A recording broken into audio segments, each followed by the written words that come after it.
মিনছে এই অলা উঠো, তোর কোথাও ঠাই হয় না, তোর আমার দূরেই ঠাই হয়, তোর আমার দূরটাই দেখা লাগে রে, তুই আর কারো দূর দেখতে পাস না, তোর কোথাও ঠাই হয় না রে, তুই কেন এরকম করিস রে, তোর ওই খেয়ে হজম হবে না রে, তোর হজম হবে না। এই সকাল সকাল মালতী কাকিমা আবার কার ওপরে ক্ষিপ্ত হলো রে? এত এত কথা বলছে, কি ব্যাপার? এত রাগলো কি খেয়ে? যাই একটু দেখে আসি ব্যাপারটা কি হলো। ও কাকিমা গো, কি হলো গো? কাকা বাজারে গেছিল একটু কাতলা মাছের কালিয়া খাবে বলে, বড় বড় কাতলা মাছের পেটি নিয়ে এসেছে, শালাওয়ালা উঠো একখান নিয়ে দৌড় মারলো।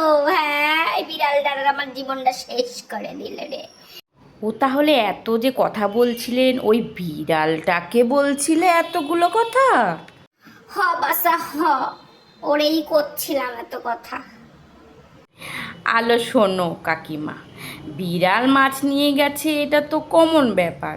আর বিড়াল তো বাজারে গিয়ে মাছ জিজ্ঞাসা করে বাড়ি এনে মাছের ঝোল করে খেতে পারবে না, তাই নিয়েছে। তো হয়েছে কি? আরে আমাদের তো এক পিস মাছ কম হয়ে গেল তো। আচ্ছা শোনেন কাকিমা, আপনি যে বিড়ালটাকে একটা মাছ খাইয়েছেন, ও যে পেটটা ভরে গেছে, পেটটা ভরে যে আপনার নামটা করবে যে মালতী কাকিমার বাড়ির থেকে এক পিস মাছ খেয়েছি, ওফ মাছটা দারুণ ছিল, পেটটাও ভরে গেল, ও যে তোমাকে একটা আশীর্বাদ করবে, এটা তো অনেক বড় একটা পুণ্যের কাজ করলেন আপনি। আপনার ঘর থেকে মাছ নিয়ে গেল, বিড়াল তো আর মাছ বাজার থেকে কিনে এনে ঝোল করে খেতে পারবেন না, তাই তো চুরিই করে নিয়ে যে আপনার তো পুণ্যই করলেন। হ্যাঁ, কথাটা তো তুমি ঠিকই বলেছ, ও তো আর বাজারে গিয়ে মাছ কিনে এনে বাড়ি এসে ঝোল করে খেতে পারবে না।